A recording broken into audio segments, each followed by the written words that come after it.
Welcome to the podcast, Sam.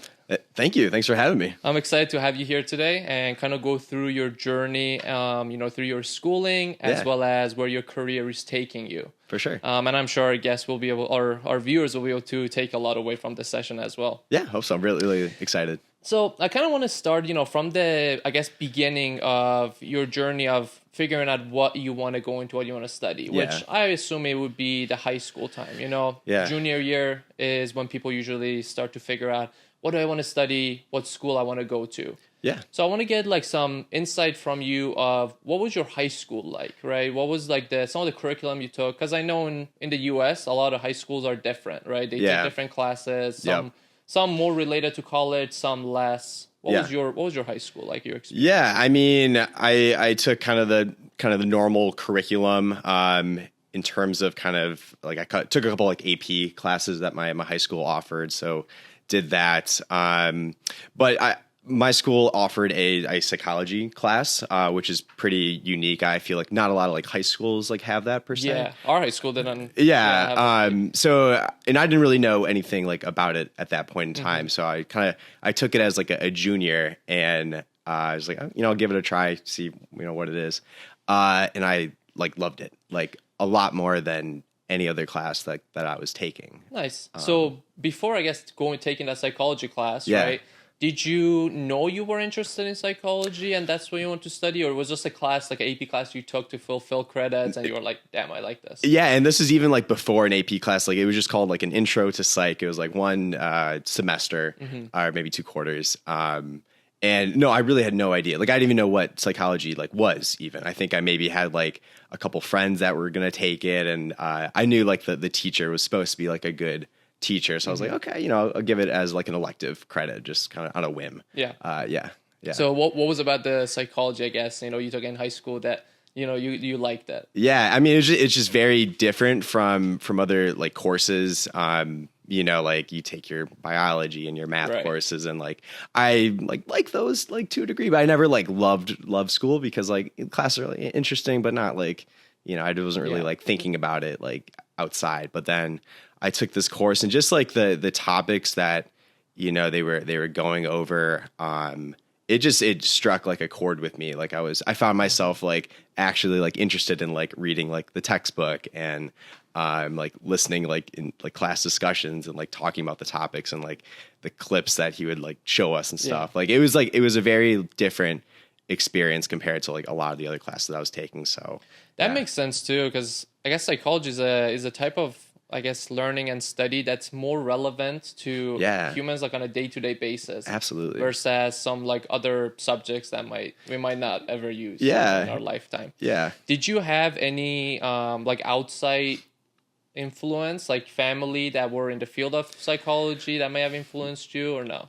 Not at all. Yeah. So none of my I can't even think cousins, aunts and uncles. I don't think anyone was even a psychology major in college. So no, it was completely different. My mom was a nurse and my dad was a furniture salesman. So it very different from psychology. So no, really, I didn't really know anyone who was in it. Again, I just kind of took it on a whim and ended up taking an AP psychology course the next year, and that was more of a deep dive, a full year, and I loved it. Yeah. That's awesome. Yeah. A lot of schools, my school, didn't really offer AP psychology as far as I can remember.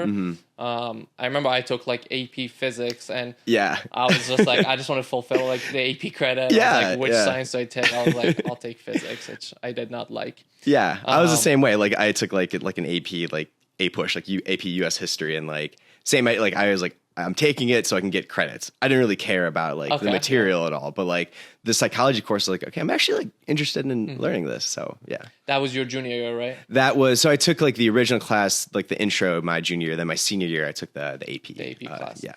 So senior year comes around, and now you're looking to apply to colleges and majors. And how did that come about? What schools were you looking into? And I'm assuming at that point you're kind of interested in psychology. Yeah. So I applied to a bunch of schools kind of all over the place, but I really just wanted to go to, I'm from Milwaukee, Wisconsin. And so I was a fan of like the Wisconsin Badgers. Like I grew up watching their sports and knew a lot of people who went there. I had lots of like family members that went there too. So I knew like if I'm able to get into here, like I probably want to go here. And so, ended up applying and that's where I ended up going. Nice. Yeah. And your undergrad was as a psychology undergrad? Was that? Yeah. So I don't think I came in with like any sort of like major decided. So like I knew like in my like from my high school experience that like I really like I enjoyed psychology. I enjoyed, taking the AP course, and I knew that was something like I was interested in. So I, started taking some of like the more kind of like,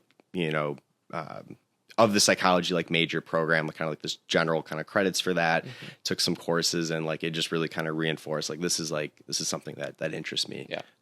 So yeah.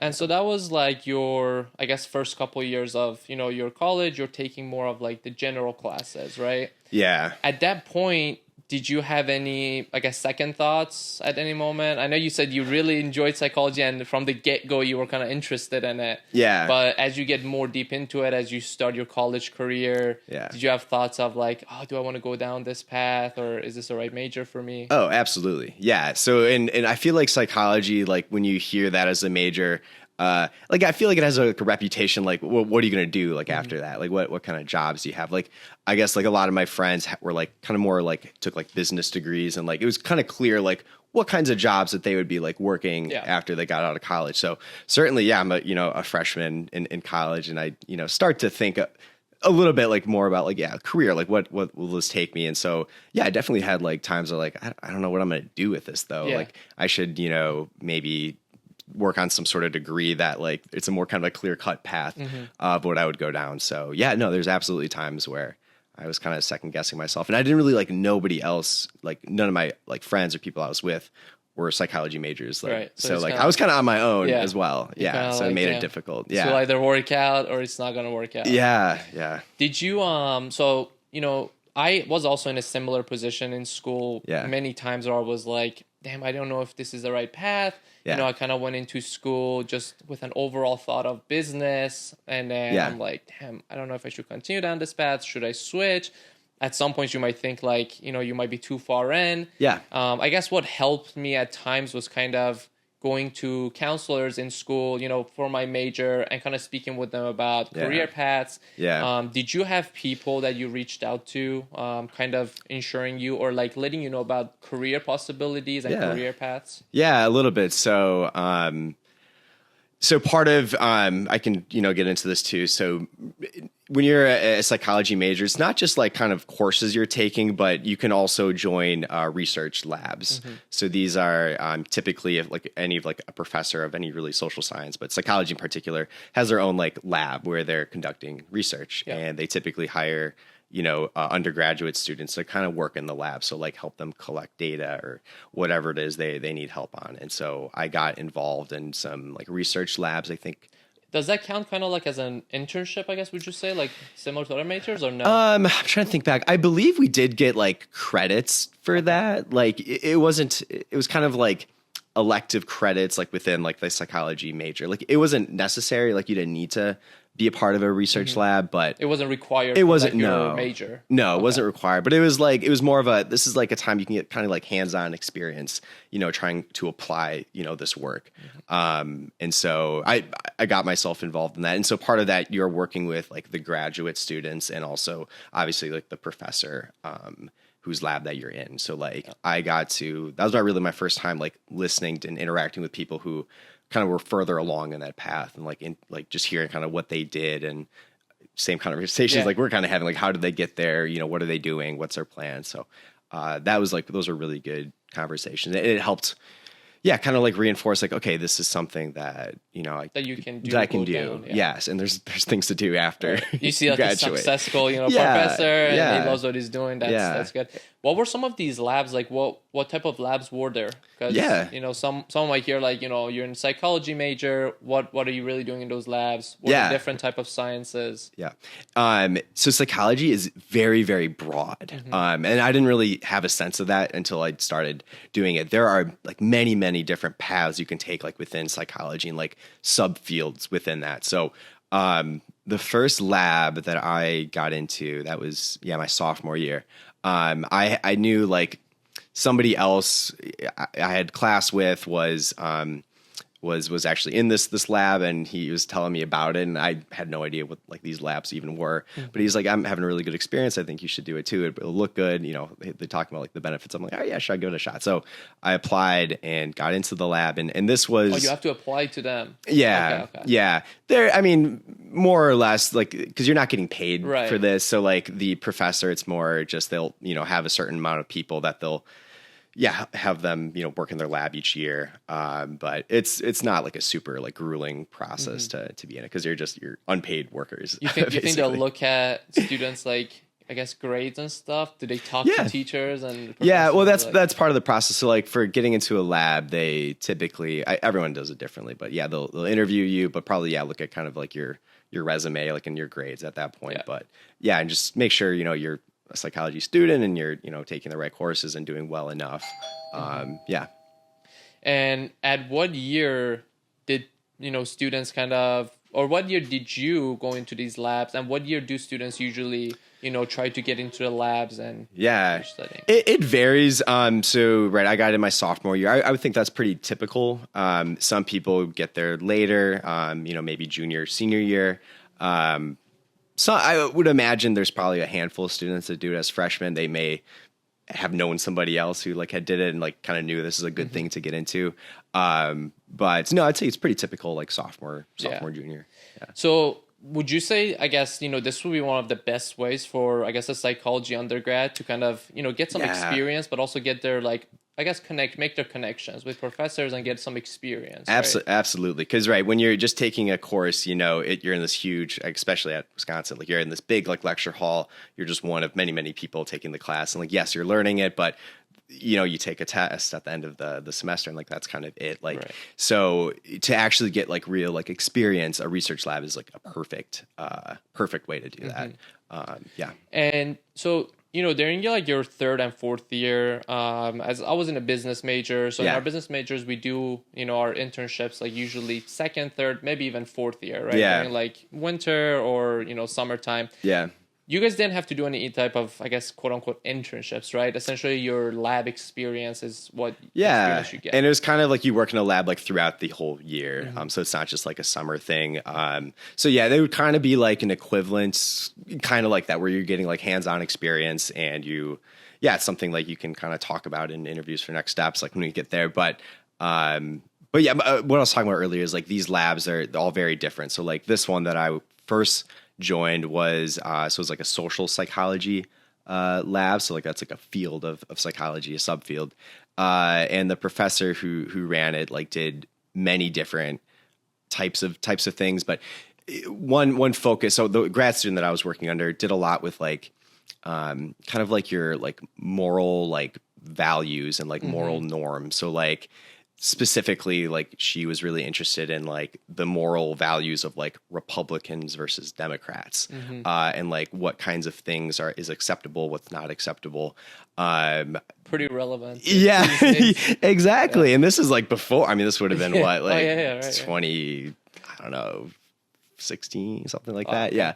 So, but yeah, super relevant now. Yeah. So are these studies, are these being done, I guess, and started and being done by students or the professors, or are these just studies that I guess students like pick up and kind of? Yeah. So, I mean, the professor kind of oversees everything, but it's you could be working on like one of their projects that they're leading, but it's a lot of times it's like graduate students are like kind of running these research studies as well. And undergrad helps them like in the and exactly. And so the undergrad kind of would help them actually like collect the data, or like do some like literature review, whatever they can do to help at that point. Yeah. And you mentioned you were in 2 labs?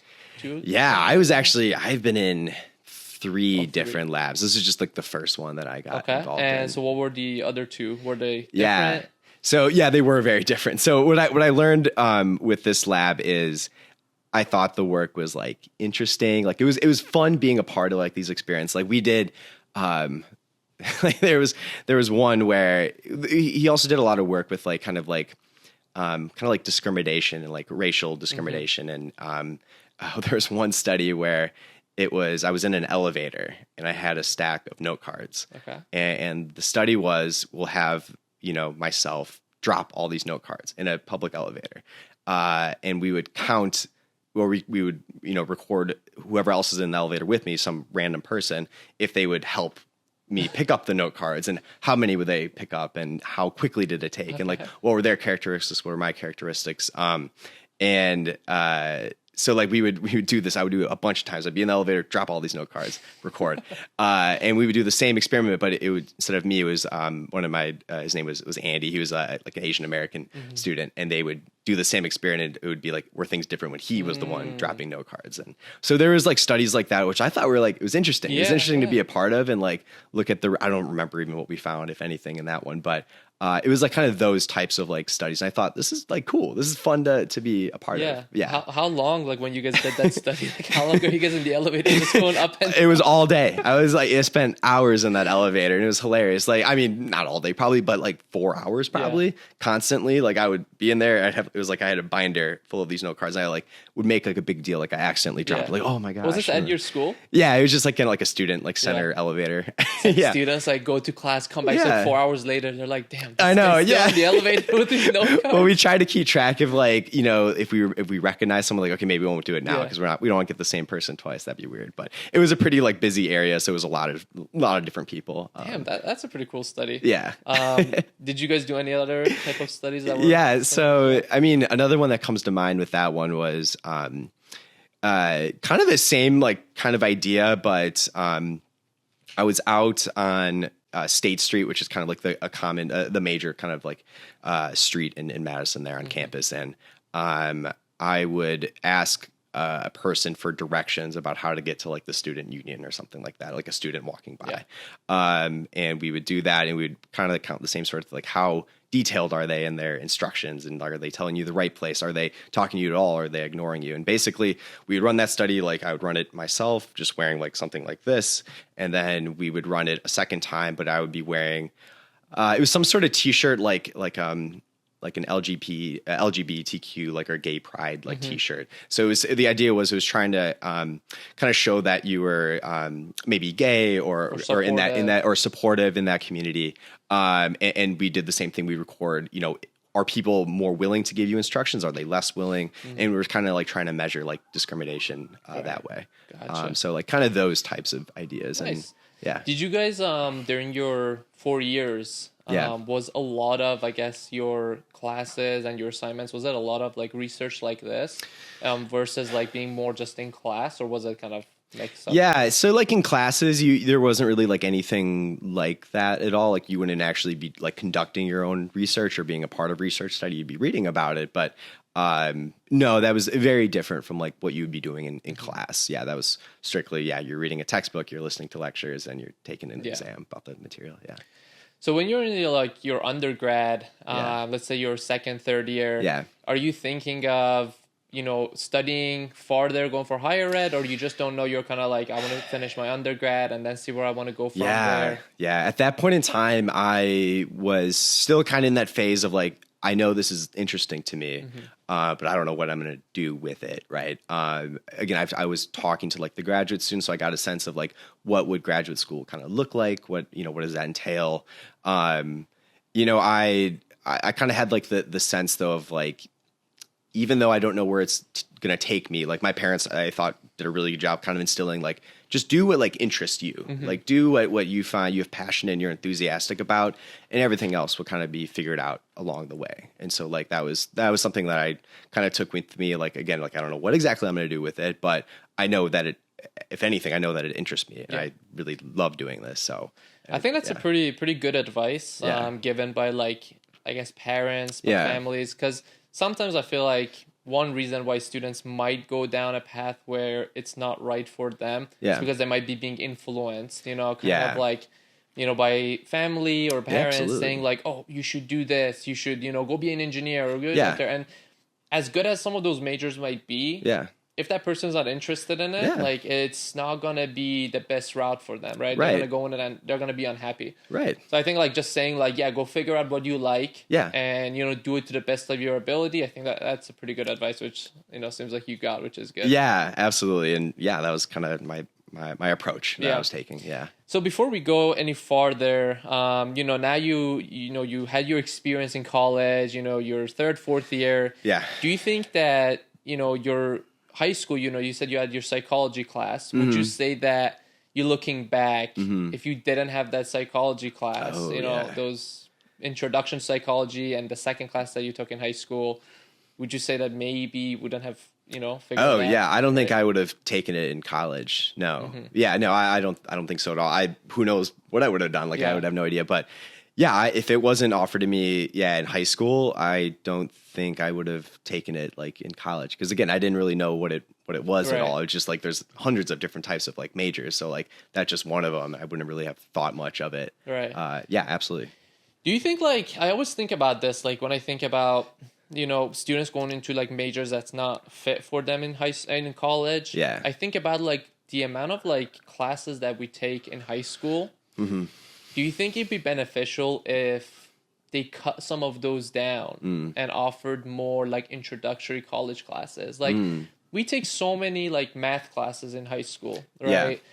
That a lot of us don't really use ever after when we go to college. Some might use. Yeah. Do you think it'd be beneficial if like junior year, senior year, they were like, okay, now you can choose these classes from college versus being forced to take, some of those classes that we still have to take in high school, like might be history or, I feel like some of those are good to take freshman, sophomore year of high school, kind of build your base. Yeah. But like a second, like your third year in high school, like you should be offered like a bunch of like college classes, right? Like introductory to kind of gauge people's interest. Oh, yeah. I absolutely had that feeling like in high school. Like what am I doing here? Yeah. Like I don't like this. It's hard. Like I don't want to do it. Right. So I definitely had that reaction. And I would agree with you that I feel like later on in high school, like having opportunities to kind of build kind of what the path that you want to take. So like take courses that are like interesting to you at that point. You're a senior in high school. You've taken at least like, freshman, sophomore year, you should at least have the breadth, like kind of like get a basis for like kind of the main types of classes. Like I think that's important. Like it's not like you should go through high school and never take like a science class or anything like that. But no, I agree that like maybe later on, I think that would be helpful. Absolutely. Yeah. So, you're in college, your third, fourth year. What are you thinking then? What happened? Yeah. So I guess going back a little bit, this social psychology lab that I was in, what I took from that lab is like, I enjoyed the research experience. Like I enjoyed being a part of these. I enjoyed reading these articles and discussing it. And contributing, but I didn't really love the topics a whole lot. Like they didn't really catch my interest a lot. So I think it was in my maybe junior year or so. I took it was called abnormal psychology. So this was a class. It was all about like mental illness, what that looks like, kind of what's like the diagnostic criteria, and that class, I kind of had the same feeling that when I took the original AP Psych class, was like, I really like this compared to even the other classes in psychology that I'm taking. Like this in particular is something that interests me.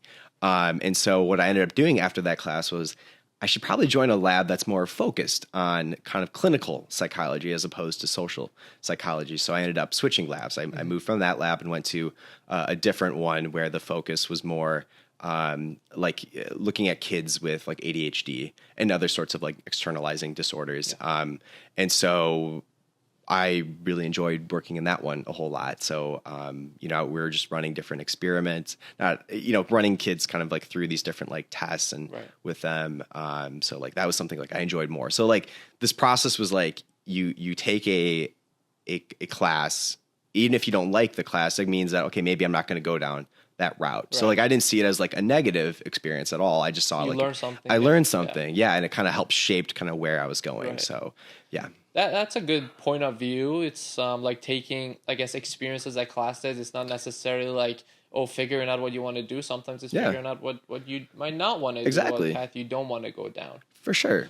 Yeah. So remind me again of your high school name and your college name. Yeah, so I went to Whitefish Bay High School. It's like a suburb of Milwaukee, and my college is University of Wisconsin-Madison. Right. Yeah. So after graduating from University of Wisconsin, with your undergrad, did you have any other studies other than psychology?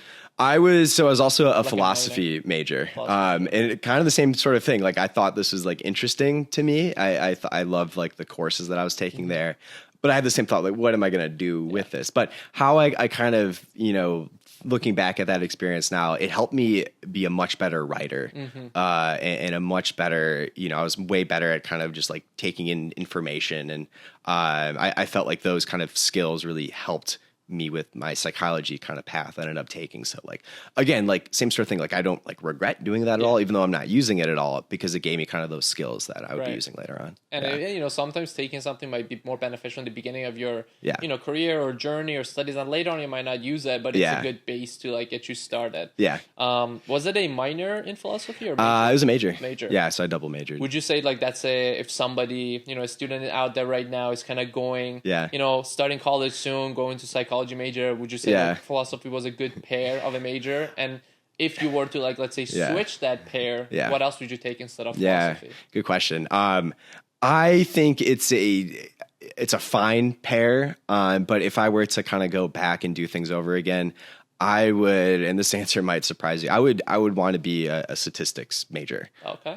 Which is not what you kind of think of with psychology. The reason I say that though is when you're doing research, you're using a lot of statistics is what you're doing. And like, that was something that really surprised me about kind of where I'm at now is like, I didn't think that I would be using statistics. And yet every day I'm I'm using like statistical programs and like doing tests and like things of that.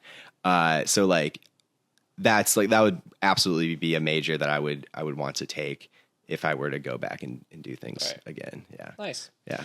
So you graduate from Wisconsin University, and where do you go after that?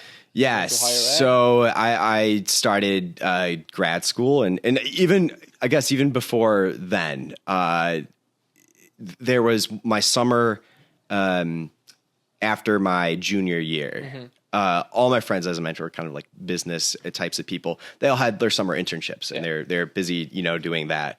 And as I was approaching summer, I was like very much, there's nothing like equivalent to that for me. Like, I don't know, what am I going to do over the summer? I worked my kind of normal job, but I wanted to do something that would kind of help me prepare for like the next kind of steps in my career. Cause like these questions, the date's coming closer, I got to kind of figure things out here. And I was just, reaching out to kind of all these different places like in the area that like I thought like a psychologist would work there.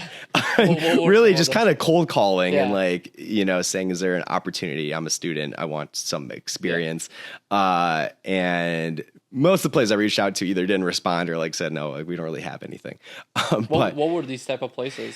So I like different like hospitals like in the area and like kind of like private practice, like for like therapy types of places. But one place that I applied to was a psychiatric, state-run psychiatric hospital. So this would be kind of like in the olden days, this would be like an insane asylum, basically. So in this kind of place that I reached out to, it kind of had some like allure to it. Like it's like kind of this like old facility. There's a bunch of like criminals that are there. It's like on the other side of the lake from campus. You can see it, but you don't really know what's going on there. Go there. Yeah, like nobody wants to go over there. But I was like, this seems like an interesting like place to me. So I reached out and they said, we actually do have this like program for students over the summer.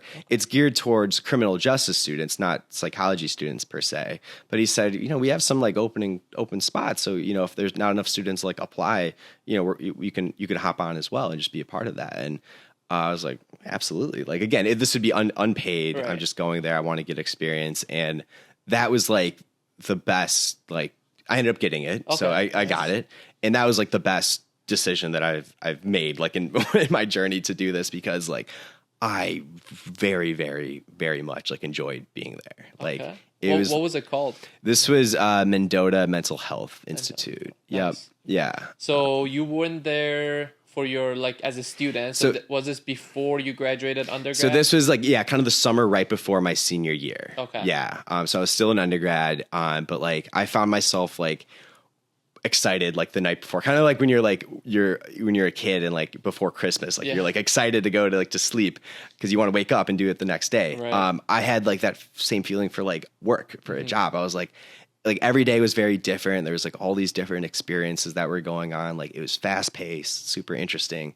And like I was basically just like my like supervisor's like little puppy dog. Like I would just like follow her around all day and shadow. Yeah, exactly. And so I found myself just absolutely like wanting to do that. And like from that point on, I was like, I know what I want to do next. I want to like work in that sort of environment, and I want to kind of change kind of what I'm doing at this point for my final year of school to get myself in the best position where I'm going to be able to kind of do that. So like it opened up a path basically that I knew I wanted to take. How long were you there for at that mental health institute? Yeah. And, did you get to directly interact with, I guess, the patients? Oh, yeah. Yeah, absolutely. Yeah. So I did everything. So the person that I was kind of like working under was a doctoral student who was on like her internship year, so her like final year of grad school. And so I basically did everything that she was doing. Like I wasn't doing it; I was sitting there next to her, but I was observing it.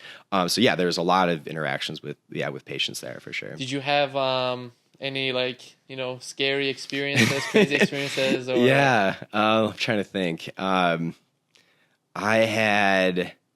In fact, the first or second day I was even there, I had obviously no experience like this before in my life. Just got there, and there was one patient that we're going to work with, and he was there because he was arrested for he killed his partner with a pair of scissors.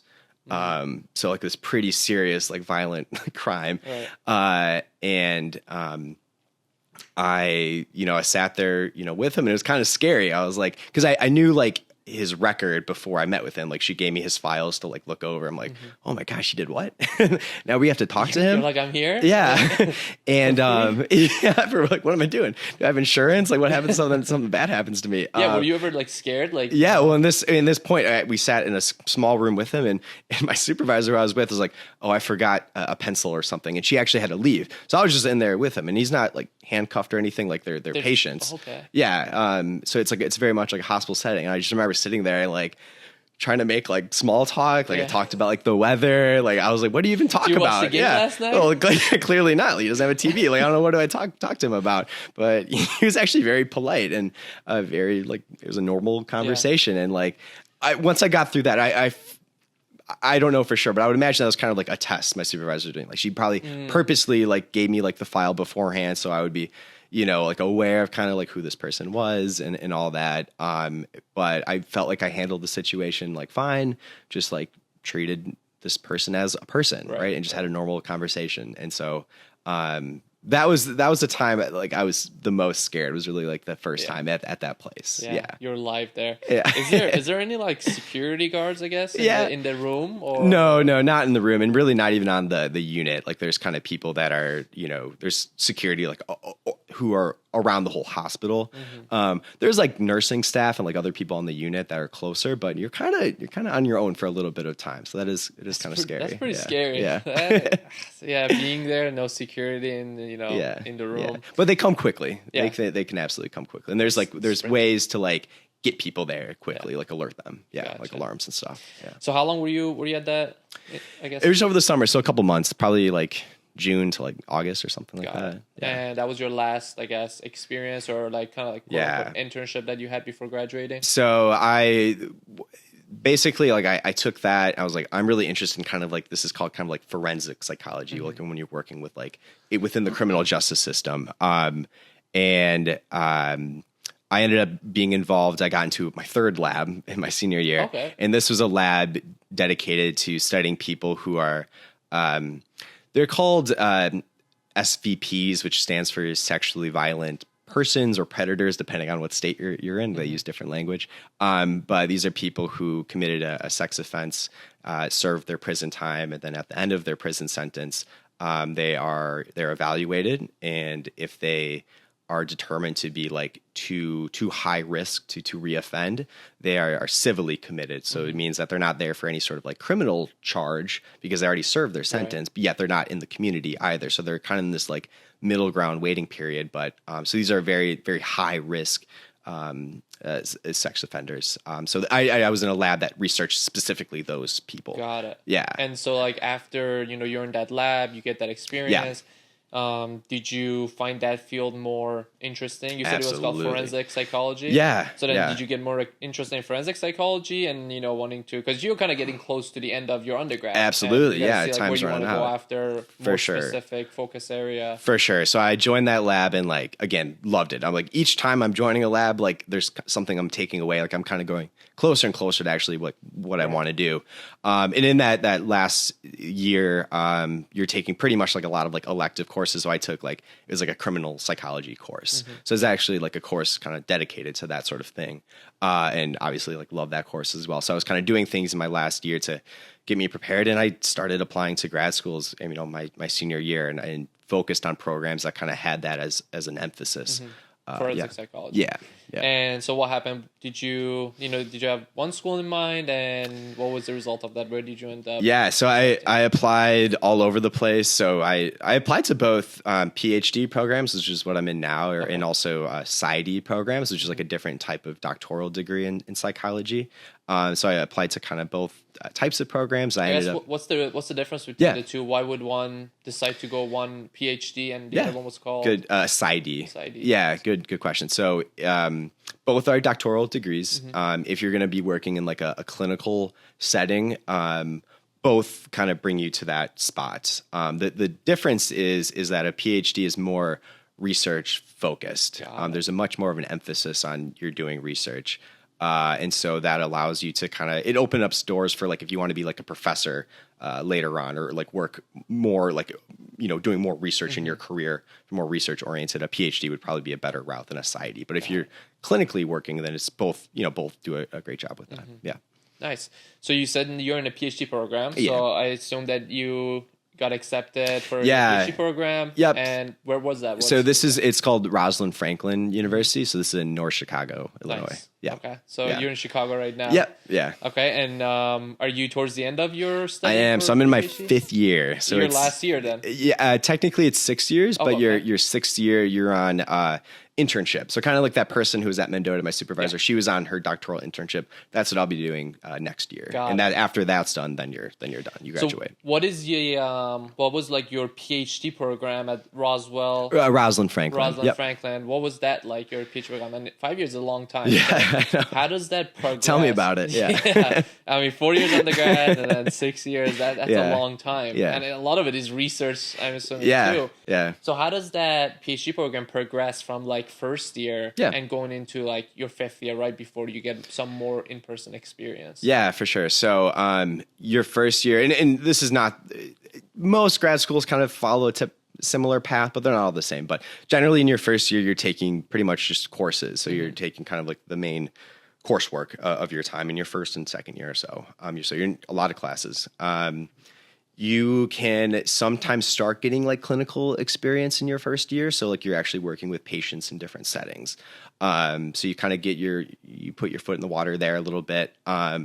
And then also research. So you start kind of your maybe thesis at that time, or think about ideas and, kind of start that whole process. But yeah, that's mostly in your first year. And kind of the more that you go on, you're taking less classes. They're not, as big a chunk of your time, but research is more, and your clinical work is more, more days a week and all that. Yeah. Gotcha. Yeah. So I guess people would start doing, when would people choose their thesis, and how do you go about that? Yeah. Like, I feel like that's such a big thing. Like you need to have your thesis done by the end of the time. Like you typically have it done end of like your second year. Again, it depends. I finished mine at the end of my second year, but some people go a little longer. Okay. Yeah. I always thought that in PhD programs, like, they work on their thesis till the very end. Yeah, that's a dissertation. Okay. So that's a thesis comes first. So a thesis is like for a master's degree. And so I should have started with that. On your way to a PhD, you get a master's after your second year or so. Got it. Okay. Yeah, and so a thesis is kind of like the equivalent to a dissertation as to like a doctoral degree. So yeah, it's like, but it's the same kind of thing that you're doing. Yeah. Got it. So when you get into like the PhD program, you kind of get your master's on the way. Yeah. Mm-hmm. So you don't have to apply like to a master's program first and a PhD. So if you get into a PhD program, you get your master's on the way after like 2 years or so. Yep. 3 more years, you get your PhD program. Yeah, exactly. Some people do a master's degree first, so they won't go into a PhD program right away. So they may, get that and then go into a PhD program, and maybe some classes like transfer over or whatnot. Yeah. But yeah. So you're in your 5th year right now, you said? Yeah. And you said during the 6th year of a PhD program, and especially in clinical psychology, is that 6 years when you'll get some more in-person? Well, throughout your second year on, you are doing, it's called practicum, your clinical practicum. And this is, you're working a day or 2 to 3 days a week or so in some sort of clinical setting where you're working with patients. So you do get hands-on experience kind of throughout it. Mm-hmm. What's different for internship is it's 5 days a week. So it's your whole week is your clinical work. Got it. Yeah. Yep. So do you know where you're going next year for your 6th year? Yeah. So this actually just it's similar to like for med school, like matching for residency. So like a med student, they will match at a certain year and they'll match somewhere else in the country and like be a resident there. Yeah. Similar type of idea. So like you apply and to a bunch of these programs, you have to interview at these programs, and then like in February. There's like a match day. So everyone, like there's an algorithm. It chooses like kind of where everyone's going to go. Yeah. But it's interesting because you don't really have any sort of say in the matter. Like you rank your sites that you interviewed at, those sites rank you, and there's just this matching process. So you wake up one morning and you get an email and it's like, that's where you're going to go next year. And that's it. Yeah. If it's one, but could it be more than one match? No, you're only matched to one place. Yeah. Oh, okay. Yeah. So it's like thrilling, like, because you don't know, like people ask. It's like draft day. Yeah, exactly. You don't know where you're going to go at all. Yeah. And there's nothing you can really do to change it or impact it. It's just like you make your rankings and like that's it. Wherever you get matched, that's where you're going. So next year I'm going to it's called it's a federal medical center at Butner, which is in North Carolina. So this is like a part of the federal prison system.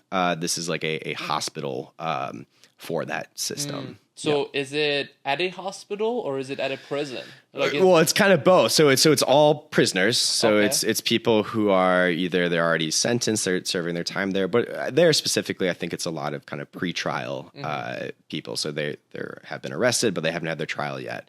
And they're there for, it could be like a health related reason, right? So they could be very, physically like sick.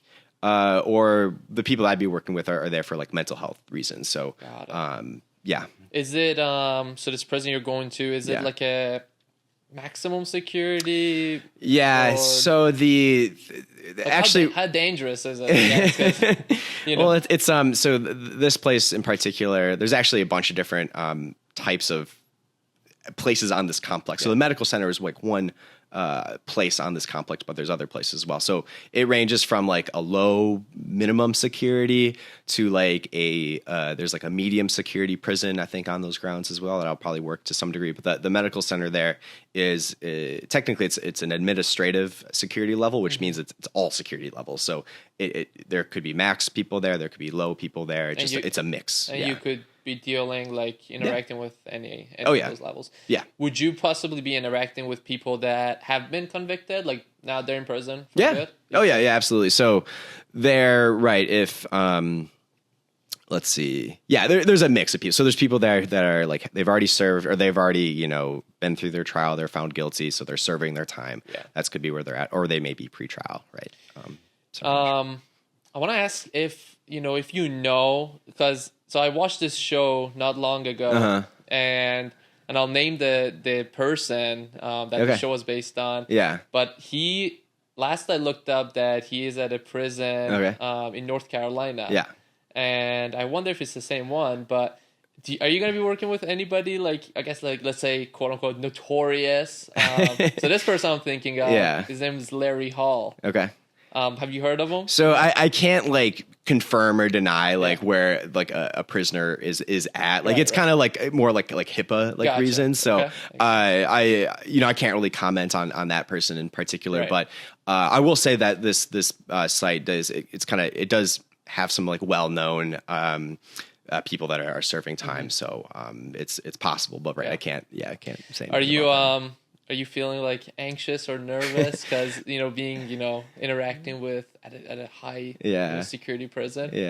Versus I guess where you were before, because you say your first experience you were like, damn, well, like it's kind of scary. Now you'll be at an actual prison, Not really, because my clinical experiences like in grad school were kind of at similar types of places. So like where I'm at now is actually another kind of federal prison in Chicago. So it's a similar type of place, and I'm here, so doing okay.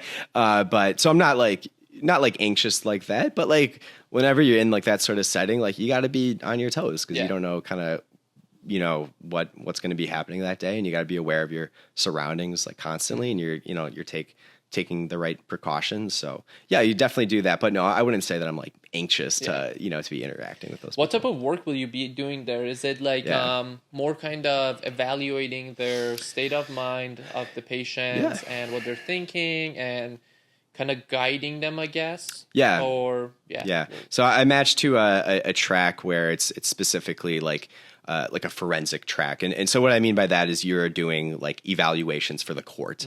And typically what those will be is either like a competency to stand trial or sometimes fitness to stand trial evaluation. So that's about kind of determining is this patient or person or inmate, are they do they understand the legal process well enough to help themselves in court to help in their own defense?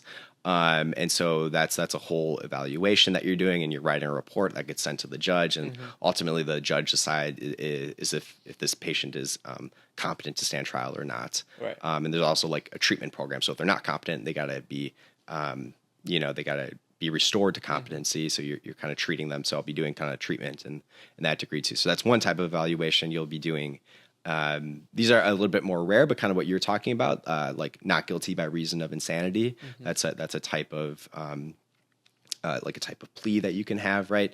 But really that involves some sort of evaluation with a forensic psychologist. So they're trying to understand, like at the time, not currently, but at the time that the offense was allegedly committed, was this person in the right state of mind where they understood what they were doing was wrong, right? Okay. Yeah, that makes sense. That makes sense. And I guess, once you go through, your time next year at this institute, you'll probably learn more what you like, what you don't like. Exactly. And, that'll be your last year. So then you'll be getting your PhD and then, seeing where you want to go after. And I'm sure it might change or whatnot, but do you kind of have an idea of, what route you want to go towards? Because you mentioned that people that get their PhD, some of them might be interested in becoming professors. Like, has that crossed your mind? Oh, absolutely. Absolutely. And honestly, like my answer to that like changes every so often. Like I know that in my career, I want to be doing forensic work, like clinical work, like doing these evaluations. But I also want to do research as well. So like I want a job that kind of has the flexibility where I may be mainly doing evaluations, but there's maybe a bit of my week where I can kind of dedicate to doing research. Would be ideal. So hopefully, I can find something like that at some point. Would you say that somebody that might be in your shoes?